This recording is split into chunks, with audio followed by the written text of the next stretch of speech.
সকলোলৈকে নমস্কাৰ যেটো ডিএমই গ্ৰেড 3 যেটো নন টেকনিক্যালৰ 765টা পদ আছিল সেই পদৰ যেটো আপোনালোকৰ ৰিটেন টেষ্টৰ ৰিজাল্ট বাকি আছে আৰু যেটো আপোনালোকৰ ভাইবা কেতিয়া অনুষ্ঠিত হ'ব হেতু বিষয়ে ইয়াতে আপোনালোকক জনাই দিম ডিটেইলছ যে প্ৰথমতে যদি আমি ডিএমইৰ যেটো আমি অফিচিয়েল ওয়েবসাইট আছে অফিচিয়েল ওয়েবসাইটত যাও তেনেহলে এখন আমি নোটিস দেখিবলৈ পাও সেই নোটিসখন হল যে নোটিস টি ট্ৰাইব আদিবাসী কমিউনিটি গ্ৰেড 3 ৰিগাৰ্ডিং আমি যদি এই নোটিসখন খোলো বা ডাউনলোড কৰো তেনেহলে আমি দেখিবলৈ পাম যে 18 আগষ্ট 2025 ত অহা এখন নোটিস হয় এইটো এই কাৰণে কৈ দিছো কিয়নো এই এনেকুৱা ধৰণৰ নোটিস এডিআৰি গ্ৰেড 4 টো আহিছে তাৰ লগত যেহেতু মিল আছে গতিকে সেই কাৰণে দিছো যেটো নোটিসখন আছিল আদিবাসী টি ট্ৰাইবৰ কাৰণে মেইনলি যেটো DME grade 3 non technical advertisement details দিয়া আছে আজিখিনি পৰীক্ষাৰ্থীয়ে ৰিটেন এক্সামিনেশন দি উঠিছে আৰু টি ট্ৰাইবস বা আদিবাসী কমিউনিটিৰ পৰা তেখেতে বিলং কৰে তো তেখেত সকলৰ কি হ'ব যেটো আপোনালোকৰ dme.assam.government.in যেটো অফিচিয়েল ওয়েবসাইট আছিল তাত 19 আগষ্টৰ পৰা 25 আগষ্টলৈ তেখেত সকলৰ যেটো ৰিজাৰ্ভেশন আহে এসসি ওবিসি কোটা যেনেকুৱা ধৰণৰ ৰিজাৰ্ভেশন আহে তাত আপোনালোকৰ কি কৰিব যেটো আপোনালোকৰ কাষ্ট সাৰ্টিফিকেট আছে হেতু আপডেট কৰিবলৈ দিছিলে সময়সীমা বান্ধি যাতে আপোনালোকৰ যেটো কাট অফ হয় সেই কাট অফটো বেলেগকৈ মাৰিব পাৰে যেটো এসসি এসটি জেনাৰেল তো গতিকে আদিবাসী টি ট্ৰাইবৰ বেলেগকৈ কাট অফ যায় বা কম কাট অফ যোৱা দেখিবলৈ পোৱা যায় সেই কাৰণে এইখন নোটিস আহিছিলে এতিয়া কথাটো হল এনেকুৱা ধৰণৰ নোটিস আমাৰ গ্ৰেড 4 এক্সামিনেশনতো আহিছিলে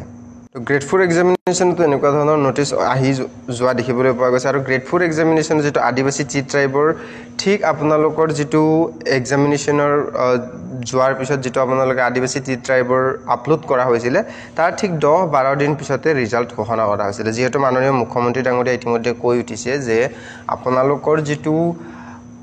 প্ৰায় জিমান বিলাক ৰিটেন এক্সাম কন্ডাক্ট হৈ গল বা যেখিনি ৰিক্ৰুটমেন্ট বাকি আছে সেইখিনি 10 অক্টোবৰলৈকে সকলোখিনি ফিনিশ কৰিব চেষ্টা কৰিব গতিকে আপোনালোকৰ যেটো 765 পদ ডিএমই নন টেকনিক্যালৰ বাবে আছে আপোনালোকৰ যেটো ভাইবালৈ মতা 1:2 বুলি কৈছে মুখ্যমন্ত্ৰী ডাঙৰীয়া গতিকে 1530 প্লাছলৈকে আপোনালোকে ধৰি থব পাৰে আৰু যেটো আপোনালোকৰ ৰিজাল্ট ডেট যেটো এক্সপেক্টেশন কৰিব পাৰে যেহেতু 10 অক্টোবৰত ৰিজাল্ট দিম বুলি কৈছে সকলোৰে প্ৰায় গতিকে 8 ছেপ্টেম্বৰৰ পৰা 15 ছেপ্টেম্বৰৰ ভিতৰত আপোনালোকৰ যেটো ৰিজাল্ট আছে ৰিজাল্টখিনি অহাৰ খুবেই সম্ভাৱনা আছে আৰু যেটো ভাইবা আৰু স্কিল টেষ্ট হ'ব হেতু 20 তাৰিখৰ পৰা 25 তাৰিখৰ ভিতৰত প্ৰায় 2 এদিনতে শেষ হৈ যাব 2 বৰ বেছি 3 দিন কিয়নো 1530 ক্যান্ডিডেটছৰ ভাইবা ইমান সময় নালাগিব কন্ডাক্ট কৰিবলৈ গতিকে তাৰ পিছতে আপোনালোকৰ কি হ'ব ৰিজাল্টসমূহ ঘোষণা কৰি দিব আৰু তেখেতে ইতিমধ্যে কৈ উঠিছে যে ৰিজাল্ট এনেদৰে ঘোষণা কৰা হ'ব